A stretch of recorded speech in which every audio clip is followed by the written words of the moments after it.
王栋阁下既然都这么说了，就证明你这点东西实在上不了台面。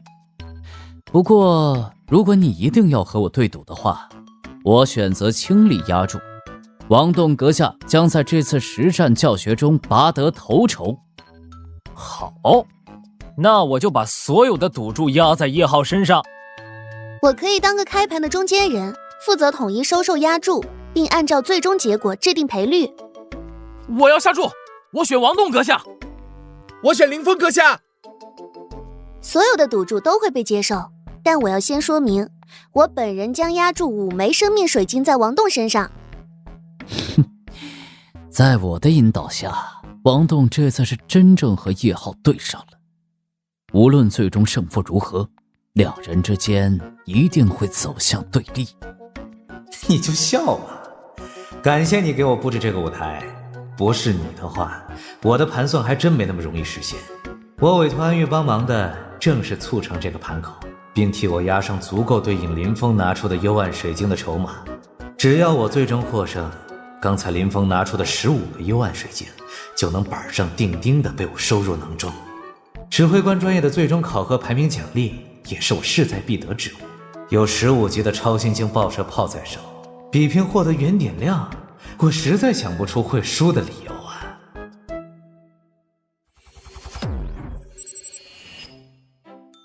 你们终于回来了，我在船上足足待了3个月，坐牢也要给个放风的时间吧。皇家玄天学院在这片星域内无疑是最顶级的教育资源。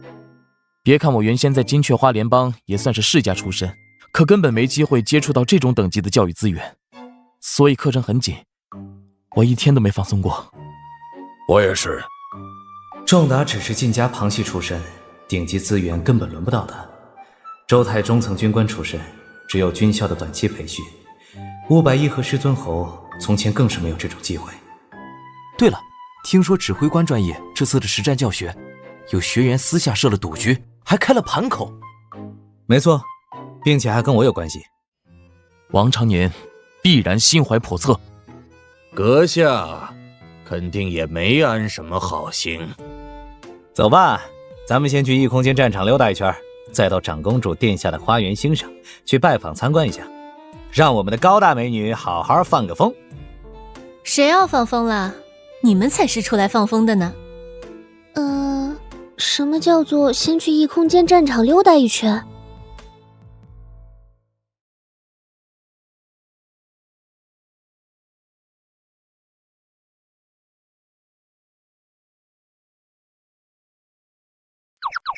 走吧，哥哥带你去看看异空间的金鱼。讨厌，又弄乱我的发型，我一定要好好修习断体术，踹死你！这条咸鱼在这3个月的学习生活中，好像变得外向开朗了许多，至少不再像从前那样只顾着沉浸在自己的世界里，偶尔还会主动蹦跶2下了。开启蜃楼系统，进入隐匿状态，开启异空间讯号捕获功能。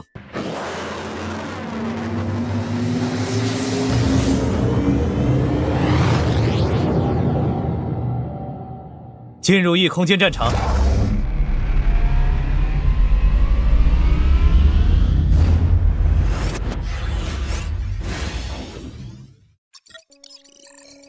百乐文明，文明历史78622年，4级星际级文明，竟然是一颗可居住行星，并且居住着大量的人口。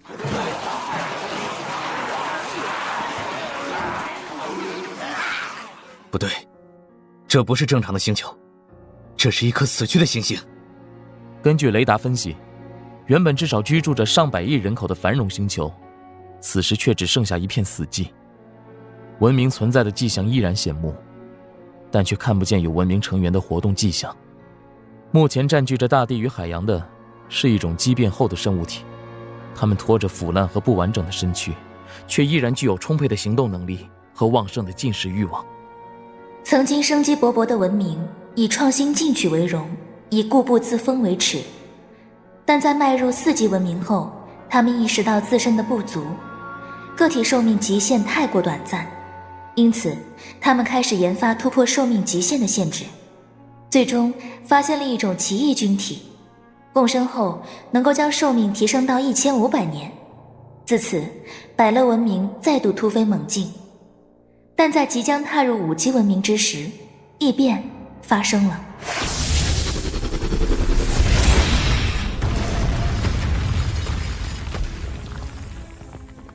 遥远星域发生的一次超新星爆炸，散发出的射线流在经过漫长遥远的星途后，本不会造成任何实际杀伤的微弱射线流，却诱发了百乐文明共生菌体的突变。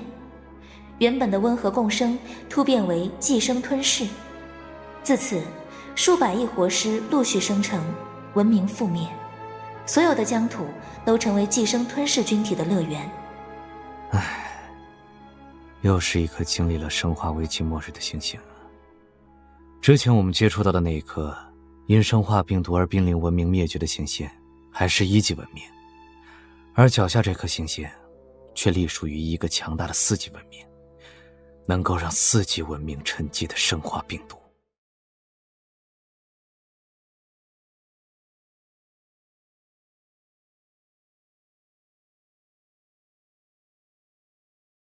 我突然发现我们文明的一个优势，每次异空间战场都能与不同类型的文明打上交道，那么多的火种战舰能够见识到多少种文明，自然也能看到诸多文明的兴衰史，并从中汲取到最宝贵的经验。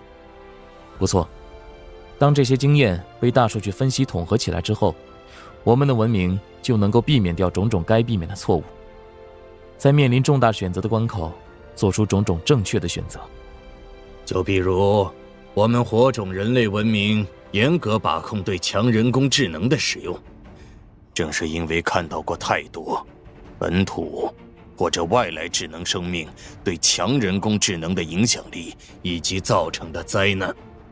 当初在阳中星系内就有使用过强人工智能，但也是规范谨慎的应用，从不让强人工智能接触到外部网络。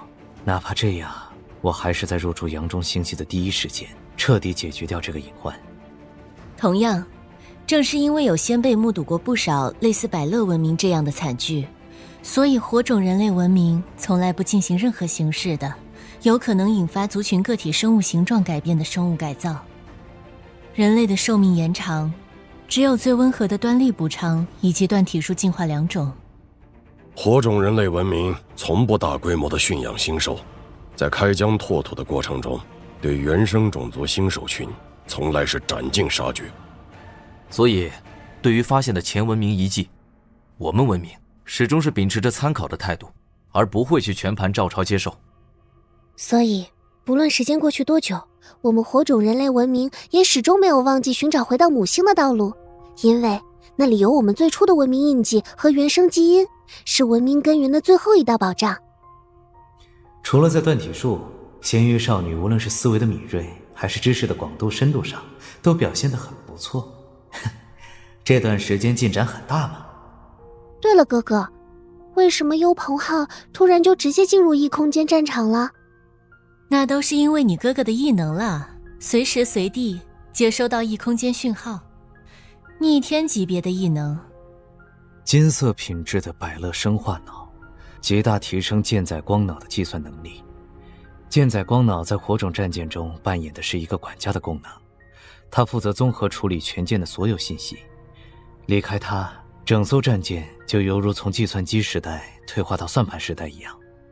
光脑算力的提升，就是战舰对信息综合处理能力的提升。而更强悍的是特性灵魂拓印。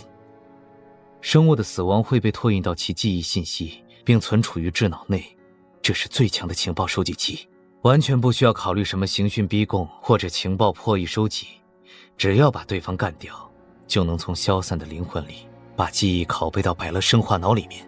虽然目前百乐生化脑针对的目标仅限于1级星际文明水准的生物体，但等级提升后，这些限制极大概率能发生变化。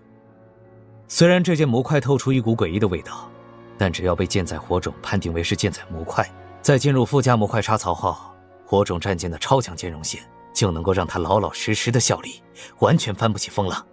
就是灵魂水晶这种资源，我是真没听说过。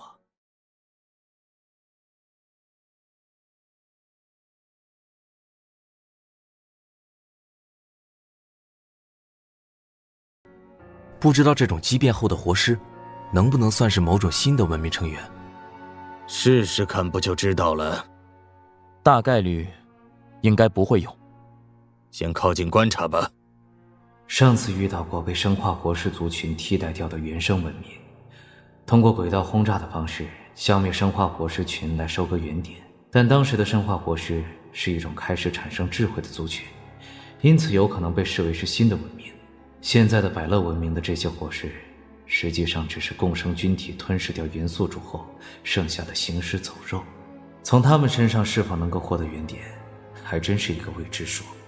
纵使这颗星球上的所有百乐文明成员都已经丧生，但它仍旧还有防卫力量。哪怕失去主人，星球的自动防御体系还在运转。当有太空陨石等不明飞行物靠近时，瞬息之间就会被击毁。还好幽鹏号始终保持在隐匿状态下，自动防御系统无法识别。鉴于导致百乐文明毁于一旦的共生菌体，菌体属于真菌类，其危险性比起生化病毒要小得多，体积更大，很难穿越那些致密的防化层，所以可以采用出舱作业的方式。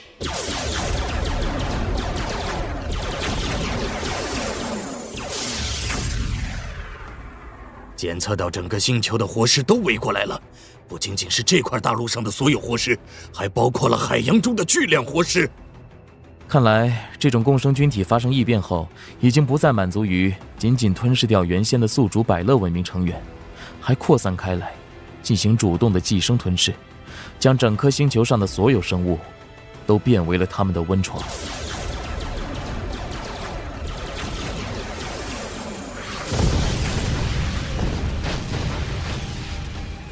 目前火力系统仍旧保持稳定，他们无法突破我的封锁。开启生化系医疗舱。在生化系医疗舱的净化下，幽鹏号的防疫功能并不弱，像共生菌体这种真菌并不难清理。但是这种莫名其妙的增援意识有些古怪啊。阁下，这些活尸不大对劲，他们表现出的团结性远超正常范畴，这是只有生物族群才具备的特征。不错，这些活尸只是共生菌体的温床，本体显然是不具备任何意识的，而且击杀他们没有获取到原点，说明他们并不属于智慧生物，可却在刚才表现出超乎寻常的团结性。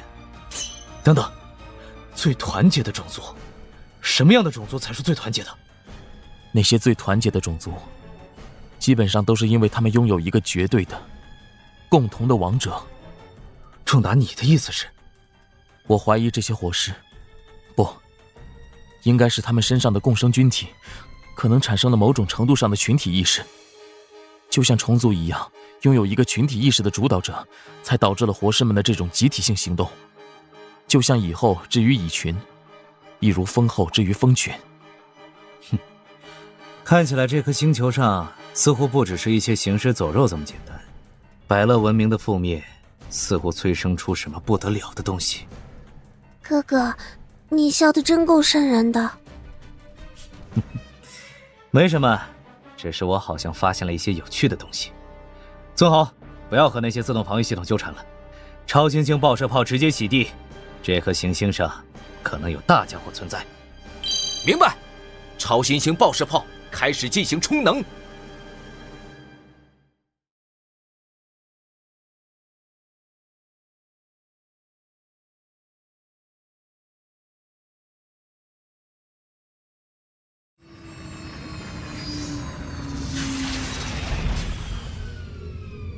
更换过后的橙色品质引擎给幽鹏号带来了极度充沛的动力，整个充能过程极其稳定，根本不像当初紫色品质的引擎，在供给多个母块全功率运转的时候，常常需要进入超频状态。主炮发射！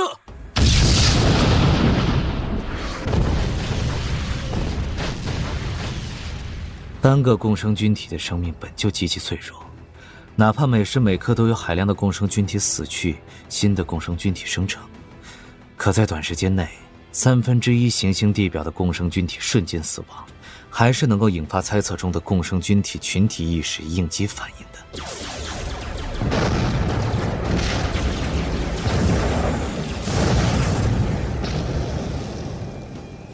高能反应正在生成，能级还在不断的提高，生物能级5级、6级、7级。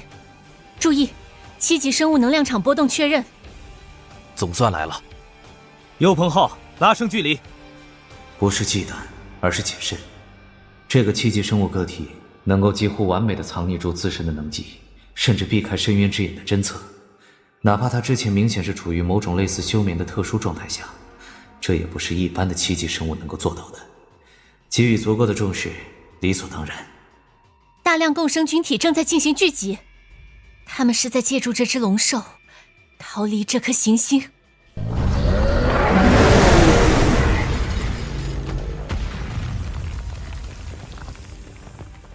随着超新星爆射炮的洗涤，这颗行星的环境变得极端不适合共生菌体生存，于是残余的共生菌体只能汇聚到这只7级生物体，也就是高兰琴口中的龙兽身上，希冀在他的庇护下逃离这颗行星。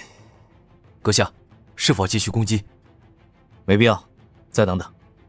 共生菌体主动汇聚到龙兽身上的速度很快，而龙兽身周那层淡橙色的生物能量场足以无视超新星爆射炮的攻击。那可是7级生物能量场啊！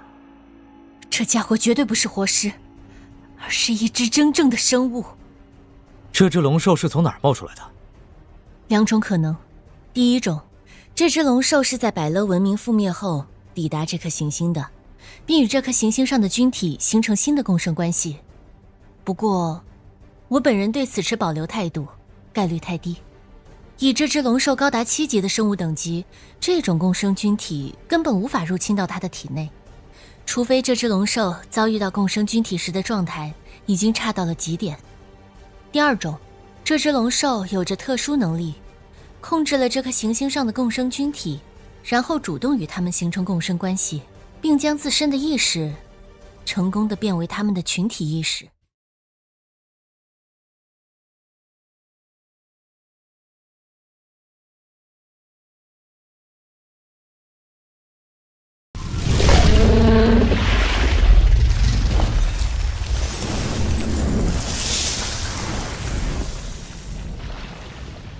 这种概率比第一种要高上许多，因为龙兽这种生物天生就具备威压控制低等生物群体这方面的能力。另外，这只龙兽的生物体征显著而稳定，不像是遭到共生菌体控制的宿主或者温床。7级生命的龙兽本身就具备在宇宙太空中生存的能力，再有生物能量场的辅助，高速运动对它而言同样不存在任何问题。这只龙兽的速度很快。龙族文明7级成员希尔伯特，记住这个给你们带来毁灭与绝望的名字。哼，还敢乱叫，先吃我一炮！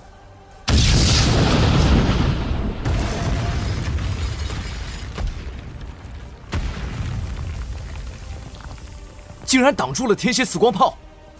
强化至10级的天蝎死光炮在幽鹏号各项加成下，攻击强度已经超过4300点，但即便这样，也不能一击击破这只龙兽的生物能量场防护。这只龙兽比起幽鹏号之前曾经击杀过的7级霸主星兽电雷巨蝠更难对付。躲不开了，注意抵御撞击！能量护盾耐久度下降150点，本次攻击强度2000。根据舰载光脑判定，无威胁。这次爪击的所有效果，包括伤害和惯性力量等等，都被黑洞巡游者引力场护盾完全吸收。幽鹏号最强大的，可不是橙色品质的10级天蝎死光炮。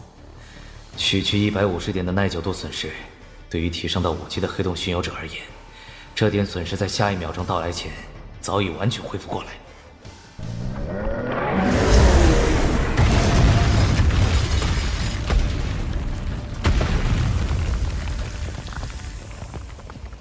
能量护盾耐久下降1500点，本次攻击强度2万。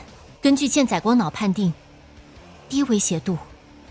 这一击探爪猛击威力不错，至少破坏力翻了10倍。不过这一击对于这头龙兽而言也绝对不轻松，全力以赴的一击对生物能量场的消耗也不在少数。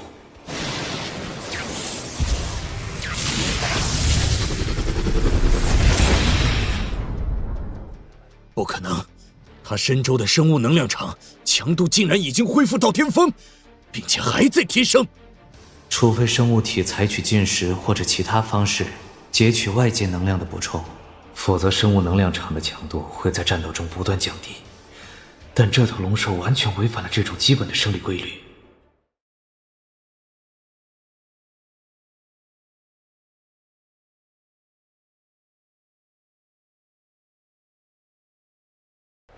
是共生菌体，它们能够主动吸收周围空域中的某种射线，供应给龙兽。原来如此，大多数的虚空生物都具备类似的能力，否则也无法在宇宙真空中生存。但它们的吸收速度远没有达到这只生化龙兽的这种程度，只有共生菌体的巨大数量，加上群体意识的调配，才有可能做到。这头龙兽是想要拖死我们。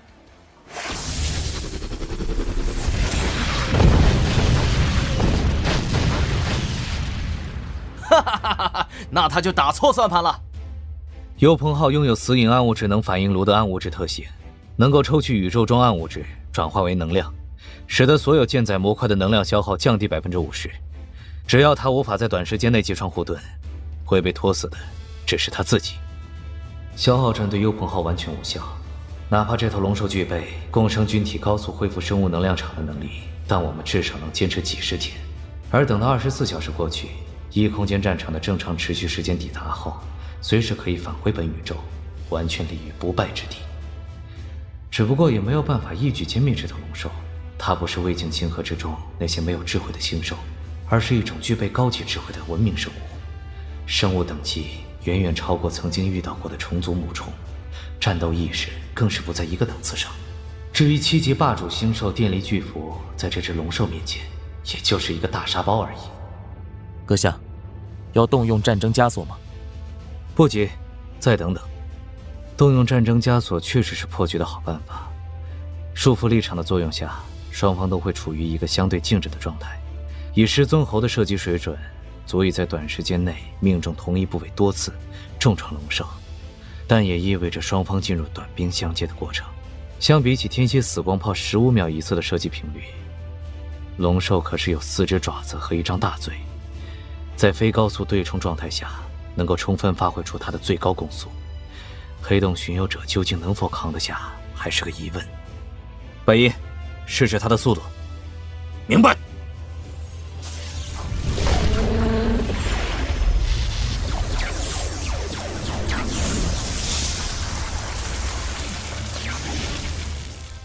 这家伙的速度真不慢，幽鹏号上搭载的可是橙色品质的死隐暗物质反应炉，引擎全功率运转的情况下，竟然也能追上来。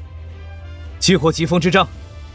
疾风之章，紫色品质附加模块，得自蓝坊共和国的异空间战场内，5级的等级加持下，特性天命疾风，能使附属战舰进入奔袭状态，航速提高20%。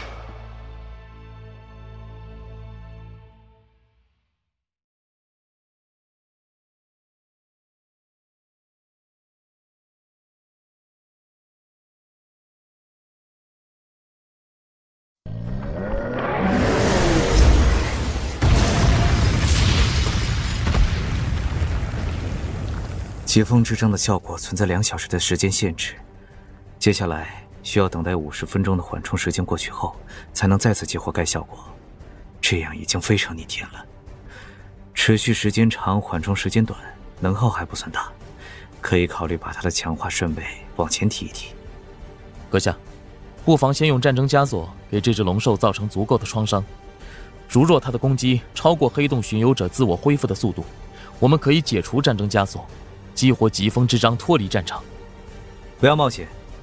在刚才的测试里，虽然龙兽追不上激发疾风之章效果后的幽鹏号，但谁能保证这就是它的极限速度呢？继续等待。仲达，启动战争枷锁，目标龙兽希尔伯特。尊侯，尽你所能，在最短时间内给希尔伯特造成最严重的创伤。白衣，随时做好准备。如果希尔伯特的攻击超过黑洞巡游者所能承受的上限，我会立即解锁战争枷锁。遵命。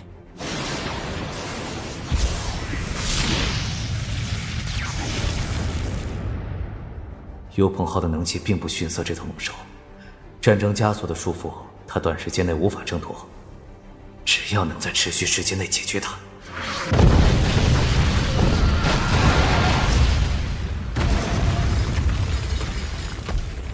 能量护盾耐久度下降6000点，舰载光脑发出警告，威胁判定提升至中级，请采取必要措施。不用管他，继续攻击。拥有黑洞巡游者，这种程度的打击还在优鹏号的承受范围之内。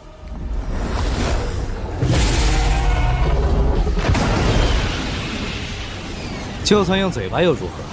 仅仅损失近2000点的耐久度而已，很快就恢复回来。受限于战争枷锁的束缚，他无法发挥自身高速灵动的战斗方式。目前的攻击输出强度远比不过黑洞巡游者的回复速度。可恶的小虫子，希尔伯特会让你付出代价的。龙族文明的精神震慑，这是源自于精神方面的攻击，针对个体弱小的生物具备奇效，往往能够直接将其神智灭杀。但是黑洞巡游者是全属性抵抗，哪怕面对震慑光环这种神秘系的攻击，也有高达85%的豁免，再加上不朽奥秘特性，减免所有伤害50%的能力，怎么可能影响到我们？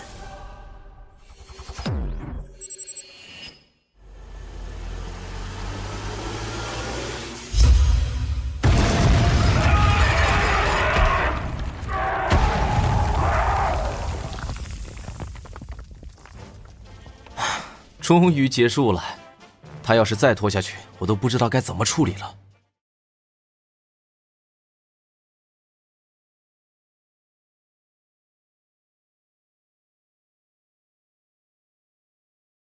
在刚才的激烈战斗中，甚至连天蝎死光炮本身都在这种超频使用下出现损毁。我们只得一面投入原点对其进行紧急维修，一面让师尊侯继续尽量维持火力。师尊侯是全神贯注地操纵着天蝎死光炮，全程下来已经是精疲力竭，中途如果没有高鸾琴的体力药剂与精神药剂支持，怕是早就倒下了。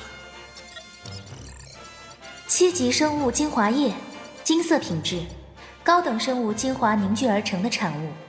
特性1，延长35年寿命。特性2，提升身体素质至人体极限。7级，金色品质，生物精华液。之前我出手的一份5级金色品质生物精华液，通过林小龟的渠道，可是换来了200枚钛晶、高级能量结晶6枚，以及生命水晶3枚。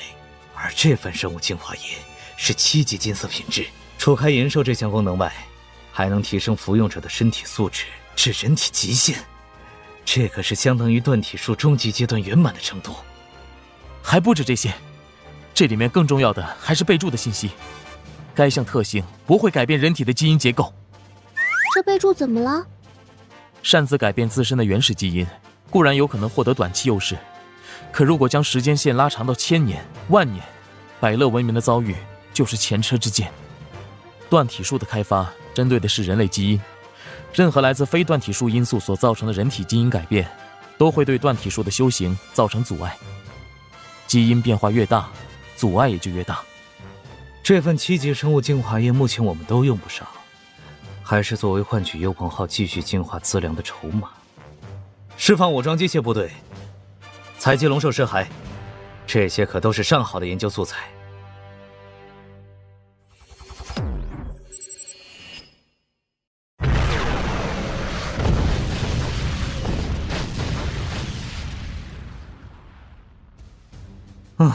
可惜没有特殊模块的收获，不过有一件金色品质的百乐生化脑就早已值回票价，更何况后面还有一份金色品质的7级生物精华液入库。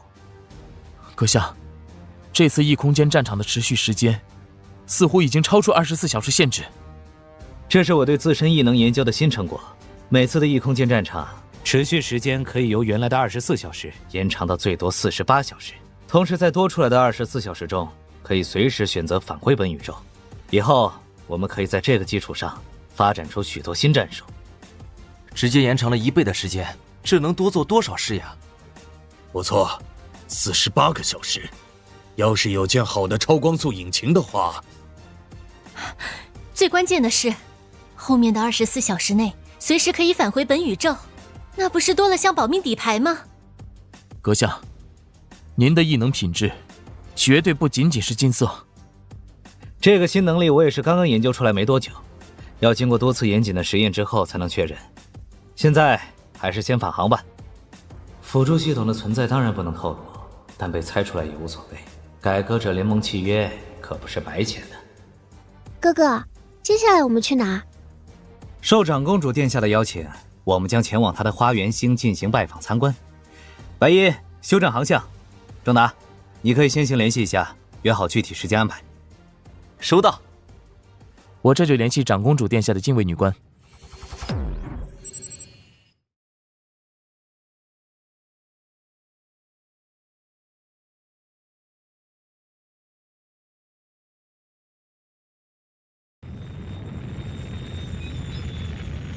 南极星系是紫金王国最早进行开发的星系之一，星系内的资源早已被开发殆尽，但星系内的几颗行星自然风光都不错，因此在后续的发展中被定位为旅游星系。仅因它是距离首都星系最近的一个星系，作为直辖领归属于王室。林小龟在西陀星系的成名战后，为了表彰他的功劳，风景秀丽的宜兰县成为他名下封地的一部分。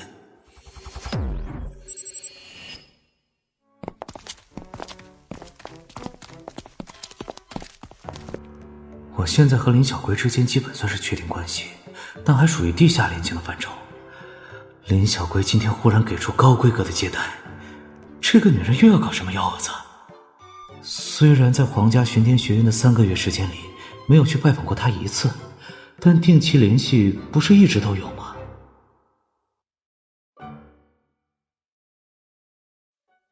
有劳马副官亲自前来迎接。我与王栋阁下以及诸位，那可是战场上得来的交情，客套话不必说。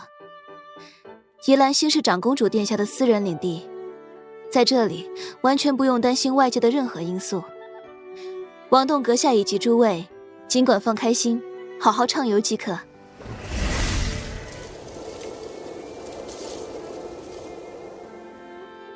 南极星系的每颗行星上都有其独特的自然风光。宜兰星的特色，一是后天人工培育的花海，占据整片陆地的花海。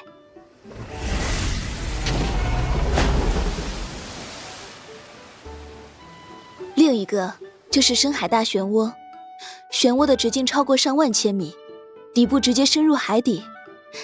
更为难得的是，在大漩涡之中还生活着多达上万种生物，形成自然闭环的生态环境。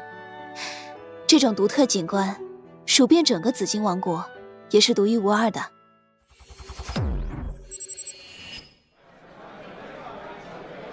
怎么，今天这么高调，是准备公布我们的关系吗？没办法，某人在学院里不仅大出风头，还和美女舍友同居，黑石之虎的名号都能吸引到来自西顿公国的侯爵之女。有美女相伴，3个月里你一次都没来看过我，我再不主动一点，万一被人挖墙脚了怎么办？这3个月我就差华山学习记，把书直接往脑袋里塞了，哪里还有空关注什么美女不美女的？再说，哪有美女比得上我们王室的高岭之花呢？哼，上个月西顿公国发生大变动，大王子上位，老大公被处置，二王子等其他成年继承人都被斩杀，所以……这不是吧？我都已经准备好，回头在传记里安排一段关于争风吃醋的章节，兼具娱乐性与戏剧性，笔和纸都准备好了。二王子却直接领便当，玩我吧这是！难怪林小龟在明面上也不吝表现出对我的青睐，原来他现在已经是自由身了。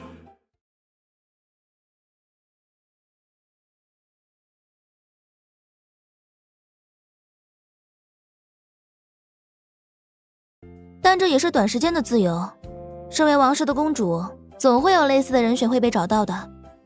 没关系，这不有我吗？干脆趁着这段真空期把关系定下来。你确定已经做好准备了吗？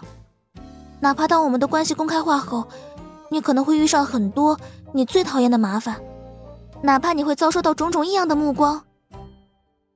我讨厌麻烦，并不代表我会畏惧麻烦。别人的看法于我而言，从来都只是可有可无的东西。那么，恭喜你，王栋阁下，你将成为紫金王国王室长公主的骑士。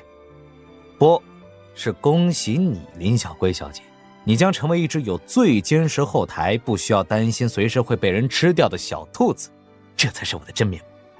小兔子，现在你就算喊破喉咙，也没有人会来救你的。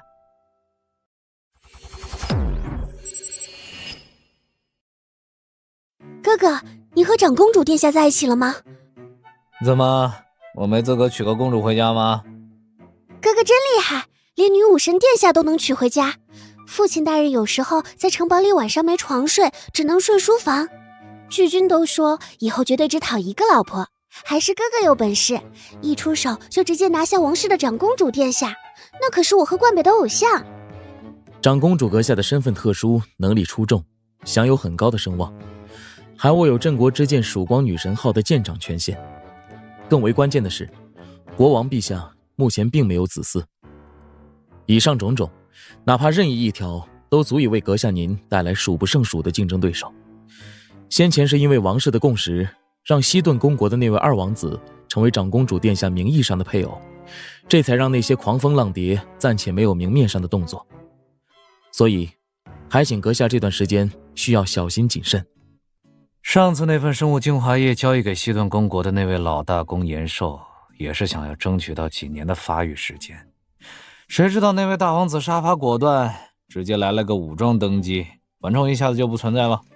恢复自由身的林小龟，眼看着就要再度成为一个关于联姻的漩涡中心。所以这2天我们已经商议了好几次，定下了基调。先适当放出长公主殿下看中黑石之虎的迹象，比如像这次的私人邀请，就可以多来几次。毕竟我已经是子爵，黑石陵也是目前北地实力最强的贵族陵，虽然还没有达到北地大公那个级别，但已完全有资格成为长公主殿下的结识对象。先层层铺垫，等到日后挑明我们关系时不至于太突兀，剩下的就等我这边逐渐积累实力，迅速成长到所有人都不敢忽视的程度。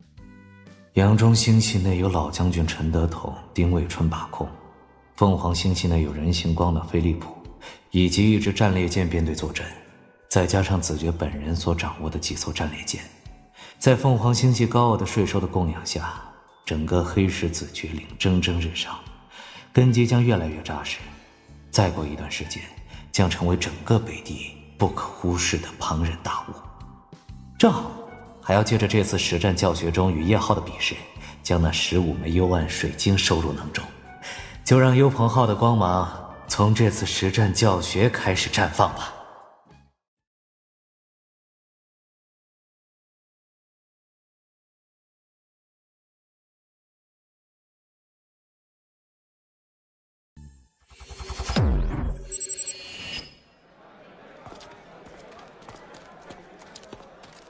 指挥官专业的第2阶段课程，院方特意安排了一些其他专业学员登上指挥官专业学院的战舰上参与到实战中。这些当舰的实习生可都是各自专业的精英。在接下来的一段时间中，我们所有人的命运都将通过我们脚下的这艘战舰被紧密联系在一起，休戚与共，生死相依。我希望各位能成为一个真正的团体，一个有组织、有凝聚力、有执行力、有战斗力的团体。这样我们才能在实战教学中展现出真正的水平，学到最有用的东西，取得最好的成绩。我在此郑重承诺，我王栋将履行舰长应尽的义务，承担舰长应负的责任。同时，我也希望各位能够遵守舰上的规章制度，履行自身的岗位职责，为我们这个团体贡献出自身的力量。副官，回到你的岗位上，在半小时内我要看到补给整备计划书。炮手，熟悉舰上的主炮和副炮，给你1个小时的时间，我要看到完整的火力评估和备弹计划数据。损管作业组和轮机组马上摸清本舰的具体舰况，给我详细到哪怕1颗螺丝钉的程度。2个多月的远航，一点疲劳都不能有。雷大元，你和舵手负责检查学院给出的星图资料是否完整，有没有需要补充的地方。你是全舰的眼睛，接下来的旅程里，你的岗位至关重要。医务人员，除开医务舱本身专业设备和药品的检查外，本舰的生活物资和相关的必要休闲娱乐物资也由你负责盘点。一名合格的舰长在人事统筹管理安排等方面同样有严格的要求。指挥官专业的第一次实战教学，就是为了找到我们这些学员身上的薄弱环节，在后续的教学计划中予以针对性的改进和加强。3位登舰教官中，就有1位全天候24小时的跟着我，记录我所做的每一个决定。通过登舰教官们身上的监控设备，皇家巡天学院各个专业共同组成的评审委员会都能够实时对这场实战教学活动进行关注与记录评分。这些学员们看不到优鹏号上舰载模块的数据，对深渊之眼等舰载模块的性能，我也用舰长权限做了一些限制。这些学员们最多只能动用到10%的性能，我只要履行好自身舰长的职责即可。评审委员会下达的只是最简单的队列位置变换指令而已，其余的都只是走个过程。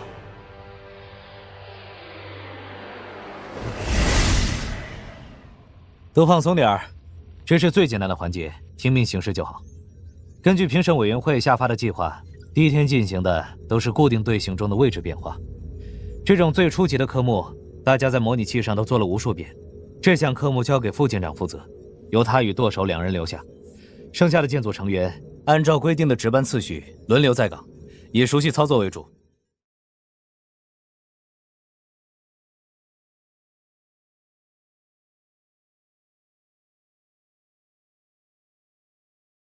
这么快就开始采取轮班制，黄洞同学还真是有一颗大心脏啊。不过这么做是不是早了点？第一天总要让所有人都感受一下实战的紧张氛围，才好让他们把脑子里的那根弦绷紧吧。我看王栋同学就是怕他舰上的那些菜鸟们绷得太紧了。如果是老鸟，当然要让他们紧张起来进入状态，菜鸟太紧张可能会适得其反。这样嘛，我明白了，半天后就让他们也开始轮班，等下就说前面半天时间只是压力测试。不仅是那些学员，你们自己也注意多布置一些训练科目，在评审委员会眼中可都是加分项。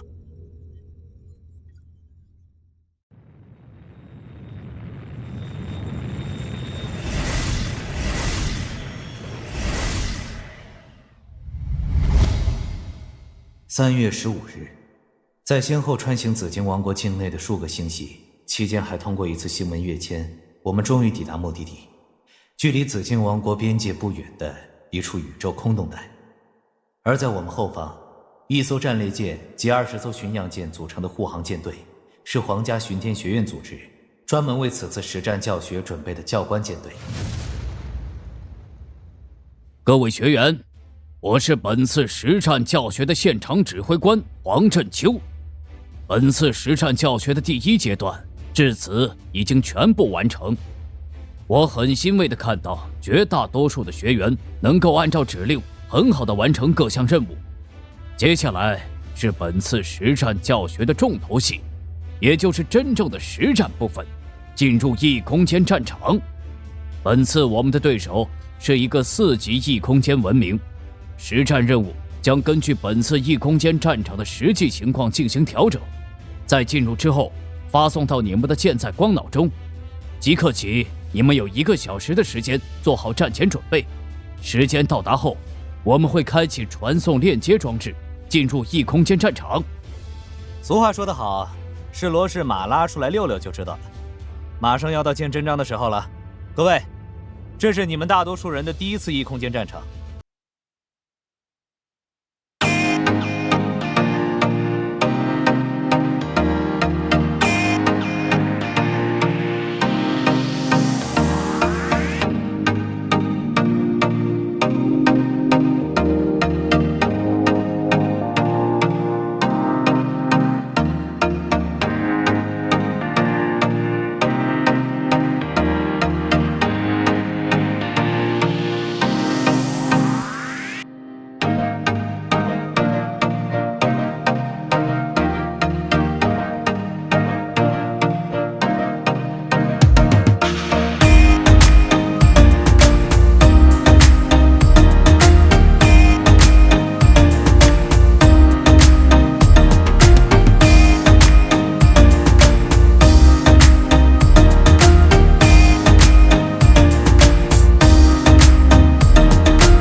巴巴罗莎文明，4级星级文明。深渊之眼一如既往的高效可靠啊！不少初次进入异空间战场的学员，还没从眩晕中缓和过来的时候，初步的战场情报就已经生成了。这座星系内有8颗星星，但都不满足生命诞生的条件。其中的第4颗星星是一颗体积庞大的气态行星，在它的同步轨道上竟有上百座资源采集站，还有一座军事基地，深空雷达、大口径的死光炮，近1000艘战舰驻守。这种配置，巴巴罗莎文明对这里很重视吗？深空雷达已经发现了我们，反应还不错。很显然，这个矿场只是开胃小菜，等到那什么铁基黎部落的援军抵达，才是肥肉正餐。如果只有幽鹏号的话，想必能够收获一笔不菲的援金，但这是一次集体行动，算了，等待命令再说。但这里是异空间战场，这可不是虚拟对战。在这里，一旦战舰被击沉，那就是真正的死亡。人类在失去战舰的保护后，面对着冰冷死寂的太空，不会比一粒尘埃要重伤多少。轮机组出1人，配合损管作业组随时备战。雷达员马上根据战场数据建模，至少规划出3条冲锋路线和对应的脱离接触预案。炮手主官，带着你的部下到主炮和副炮射击位上就位。记住，在没有明确命令的情况下，主炮需要进入到1/2射程内方可进行射击。副炮等待我的命令开火。舵手，掌好舵，做好随机规避的准备，保持引擎2/3出力状态，不要随意满载。剩下人员保持待命状态，随时准备接班。新手们在战场上最怕的就是不知所措，只要有明确指令，就能如同一盏明灯，瞬间将他们的无措与迷惘驱散得一干二净。虽然只是4级文明而已，如果不是考虑实战教学的分数影响，幽鹏号随便都能把他们碾压了。不过，铁基黎部落为矿场准备的防御设施部署了大量的武装炮台，这些炮台的射程极远，试探性射击也已经开始了。也不知道评审委员会的作战指令会如何下达。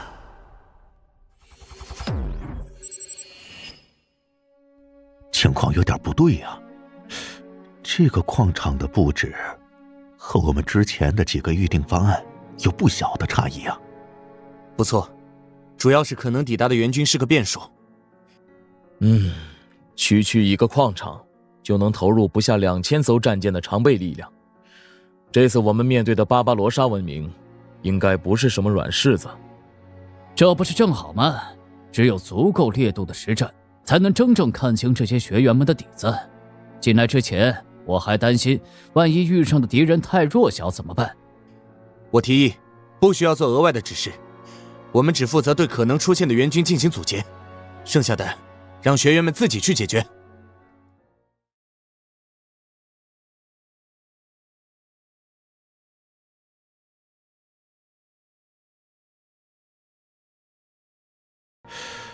这样有些不妥吧？队上编制完整的正规舰队，数量差距过大，学员们毕竟没有经过系统性的配合训练，恐怕撑不住啊。是啊，就算撑住了，估计伤亡也小不了。无意义的损失，还是尽量避免比较好。毕竟只是第1次实战教学，不需要一下子就上这么高的难度吧？你们可别小看了那些家伙。指挥官专业的学员中向来卧虎藏龙，放手让他们去做，说不定能给我们带来惊喜。至于伤亡，实战哪有不死人的？在我来之前，彭主任就交代过了，10%以下的伤亡率，不需要任何解释。200艘火种战舰对阵2000艘异空间文明战舰，要是伤亡率达到10%以上，那这些废柴也就没有抢救的必要了。就这样吧，让我们看看实战状态下的学员们究竟是什么样的水平。也只有压力足够大时，才能发现他们身上的问题，让他们更好的进步。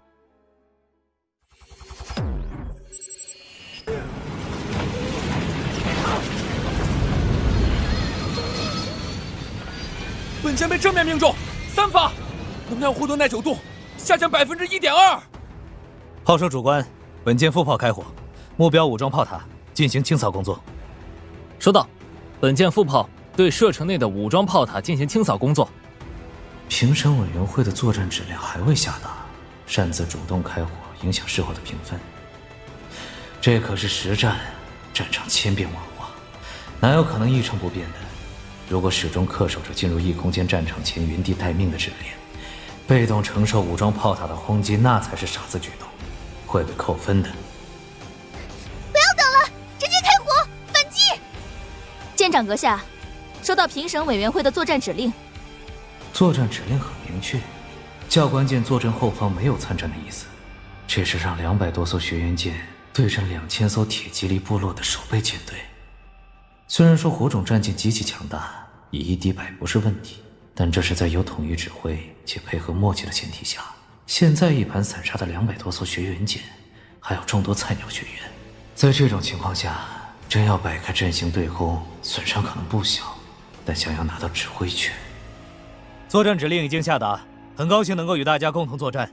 接下来我会动用舰上的主炮，为大家创造更好的作战环境。祝各位五运昌隆！超新星爆射炮发射！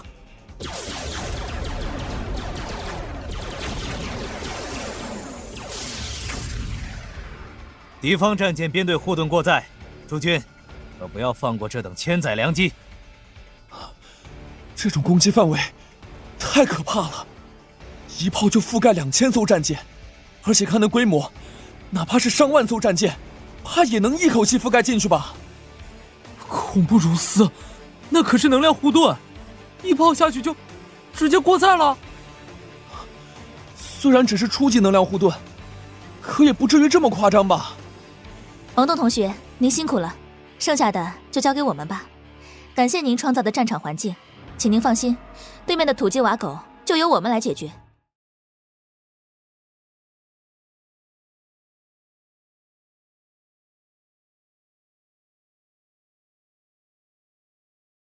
对手护盾过载，阵型又被我破坏，这场战斗对学员方而言轻而易举。右鹏号完全可以2炮就干掉这2000艘守备战舰，但这样做就真的是不通人情世故了。如果以一己之力干掉眼下的所有战舰，那其他学员怎么办？他们拿什么来表现自己？还是先把舞台交给他们吧，免得遭人妒忌。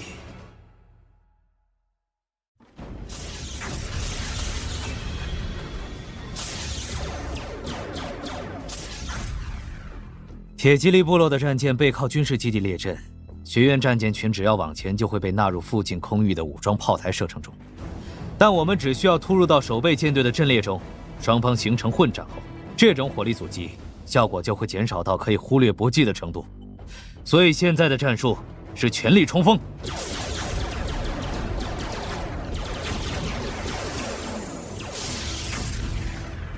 已经进入到混战阶段了。状态全盛而且单舰实力远超对手的学员舰，往往能够迅速集火，击沉一艘艘铁蒺藜部落战舰，同时还能互相照应着，轮流承担正面承受敌舰火力的角色。一方没有护盾，一方拥有护盾，双方的战损比会很快拉开。但是，情况有些不妙。不错，敌方舰队的指挥官相当老道，不惜抛弃部分战舰，也要让大部分战舰后撤重整阵型，已经成功拖延了不少时间。在刚刚的混战中，铁蒺藜部落的守备舰队虽然有超过400艘战舰沉没，但在军事基地与武装炮台的火力掩护下，通过断尾求生的方式，顺利完成火线重组。目前1500艘的数量，在大量武装炮台与军事基地防御火力的支撑下，这一战的胜负还不好说，必须有统一的指挥权才行。我是王栋，情况紧急，教官舰还在后面看热闹，就不多废话。我不要指挥权，就提3个建议。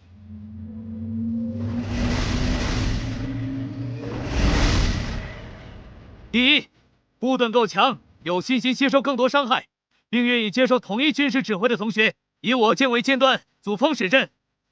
第二，火力够强的主力战舰紧随其后，突入敌阵里，击沉敌方旗舰，完成斩首任务。第三，请护盾耐久度不足或过载的同学撤离战场。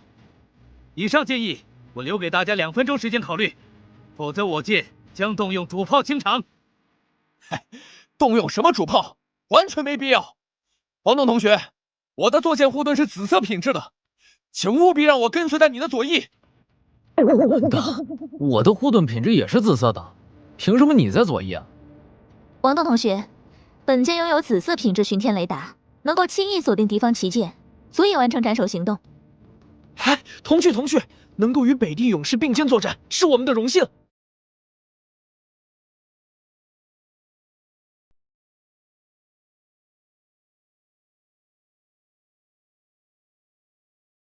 大规模杀伤性主炮本就是稀罕货色，想要像超新星爆射炮这种强化至15级的金色品质的大杀器，在这群学员中更是绝无仅有。在具备随时掀桌子手段的情况下，我所谓的建议谁敢不听？并且我的决策也是当前局势最好的选择。敌方在数量上占据了相当的优势，又有后方火力的支援，不充分发挥集体的力量，绝对赢不了。看来猪队友比想象中的少很多嘛。指挥官专业的学员们起码拥有最基本的素养和智商。敌方旗舰位置已被标识，进行位置共享。斩首小组，目标敌方旗舰，出击！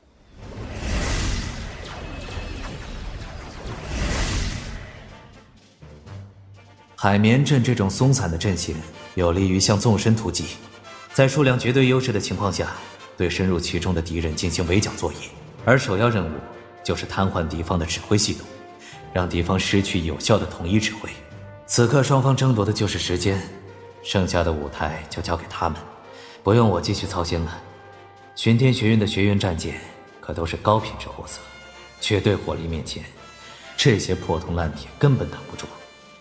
我已击溃敌方旗舰护盾，它是我的了！不愧是苍青之龙，竟然真的让他做成了。还有鲜血蔷薇，确实够猛。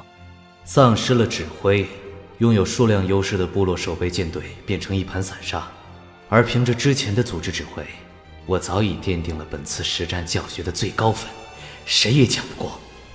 对方的增援舰队到了，数量2万。2万，仅此而已。不过这一次，我可就再无顾忌了。超新星爆射炮射击！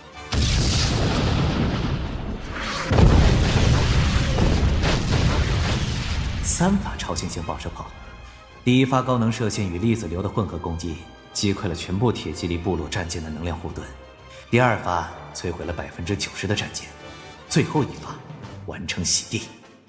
1发破盾，2发入魂，3发清场，2万艘铁蒺藜部落就此全军尽没。异空间战场结束，杜局毫无悬念，15枚幽暗水晶到手了。消耗3000元点，10枚钛晶，10枚幽暗水晶，将死隐暗物质能反应炉由0级提升至5级。消耗1500元点，5枚幽暗水晶，将生化系医疗舱由0级提升至5级。虽然能够治愈的微生物及生化病毒感染等级没有提高，但生化隔离与防疫指数变为提高3级，安全性又增加了不少。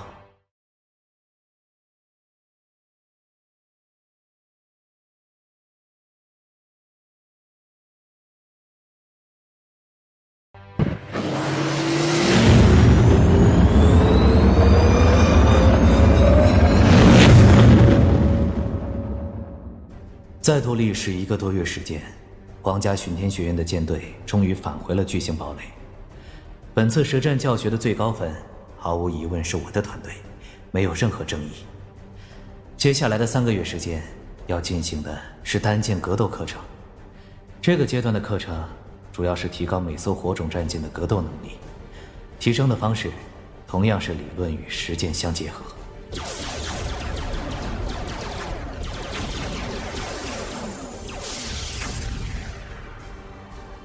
理论上学习观摩大量的实战影像，了解各种各类的舰载模块功能，这能够极大地开拓一名舰长的视野。而实践不再是使用各自的坐舰，用的是学院统一提供的教学舰来进行最基础的训练。当初的林小龟在星域网上就是采用同样的方法来训练我的。我在星海征途使用的就是没有经过任何强化的白板舰，去对战那些强化过的战舰，以此来提高自身的战舰操控基础，这种方法确实能够有效地提高基本功。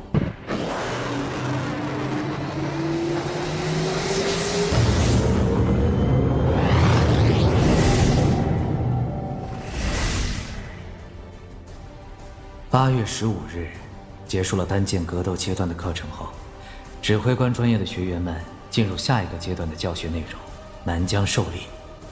即日起，我们将奔赴南疆星域，配合驻扎在那里的远星骑士团与南疆贵族领，对星兽进行清剿。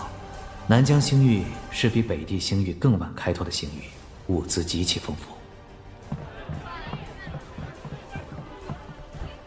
北地星域范围内，平均每光年范围内存在一个星系，每个星系中平均拥有2到3颗星星。而南疆星域范围内的星系与行星数量是北地的2倍以上，并且这里生存着大量星兽。虽然目前发现的星兽最高等级只有6级，但密度极高，每个星系都要经过一场血战才能开拓完成，堪称是步步山河步步血，星兽血。但无论如何，南疆星域出产众多珍稀资源，例如林峰家族领地内的幽暗水晶矿产以及高级能量结晶。我们似乎被针对了。按照惯例，我的任务由评审委员会来发布，但给我们指定的任务区域都有问题，每次赶到都发现星兽分布显得格外稀疏，需要花大量时间处理，并且还会出现遗漏，已经在复核中因为遗留星兽被多次扣除积分。不仅如此，之后我们再三巡查，确认没有遗漏才离开，但复核同样出现了问题，仍旧被扣分，这绝对不正常。以深渊之眼的探测范围足以将整个任务区域覆盖，还能顺带往外扩张出不少距离，这些低级星兽不可能逃过他的探测。那么连续2天的任务复核中都出现漏网之鱼。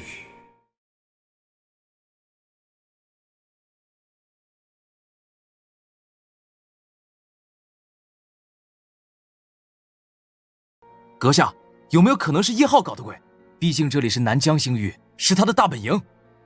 难道是林峰那小子怀恨在心？上次他可是输掉15枚幽暗水晶，听说被家里好一顿埋怨。半年时间里，我与叶浩之间的接触也不止1次2次。他确实是紫金王国贵族阶层中的顶级精英，没必要玩弄这些手段。那小子一看就是个没长大的天真家伙，不至于做出这种事情。查清楚了，我们的任务发布是由评审委员会联系南疆星域的驻军，也就是目前在南疆执行开拓任务的远星骑士团来获取的。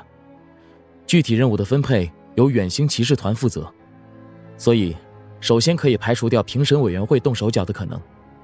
任务完成后的复核则是由本地的南疆星域贵族负责。如果我们这2天的任务评分低，确实有人为因素在内的话，2个方面出现问题的概率最大。由于时间过短，之前也没有过多关注南疆方面的动态，我们的情报能力稍显薄弱，可能还需要至少1个星期的时间，我才能查明内中详情。但是阁下，我们也许有更好的选择，比如借助本地人的力量。我会和孙杰谈谈。孙杰也是南疆星域出身，相比起外来货的我们，自然有一些优势。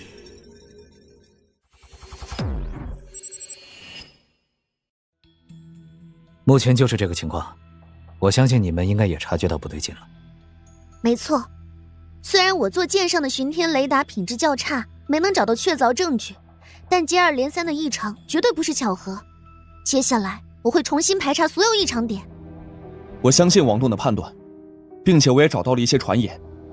远星骑士团的副团长雷明顿伯爵一向以长公主殿下的拥簇自居，在长公主殿下恢复自由身后便展开追求。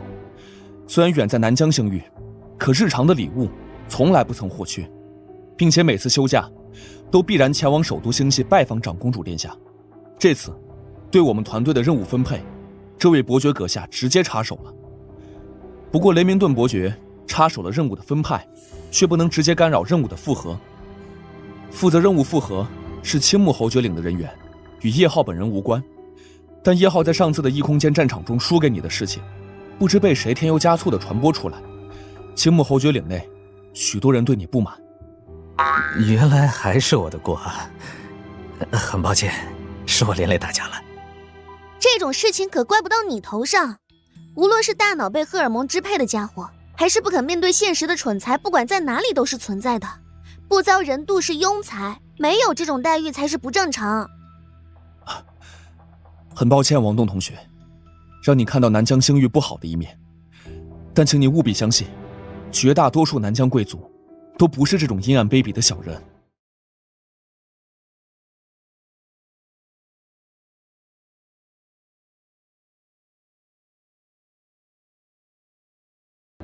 不过，现在我们要如何应对？在别人的主场上，如果不做些什么的话，主动权永远在对方手中。青木侯爵领在南疆的地位特殊，我的家族没办法影响到他们的决定，哪怕只是其中一小部分成员的决定。在这远离西顿公国的地方，我的身份也起不到什么作用。其实办法也很简单，那就是自由开拓。南疆星域的开拓，我们执行的是扫尾阶段的任务，被分配给我们进行清剿的空域，都是经过远星骑士团与南疆贵族先后2轮的开拓之后，危险性最小、任务难度最低的层次。最前端的是远星骑士团。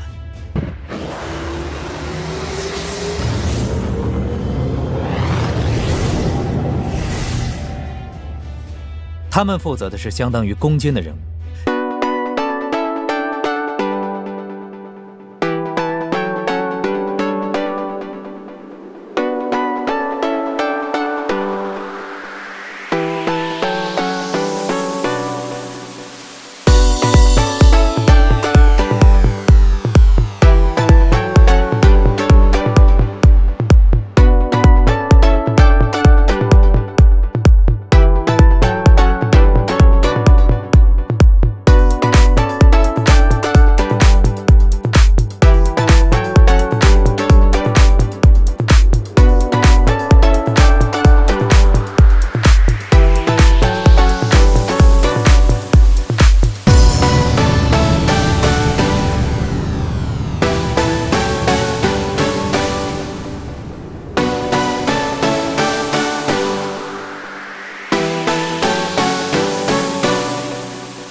你看看紫云星系怎么样？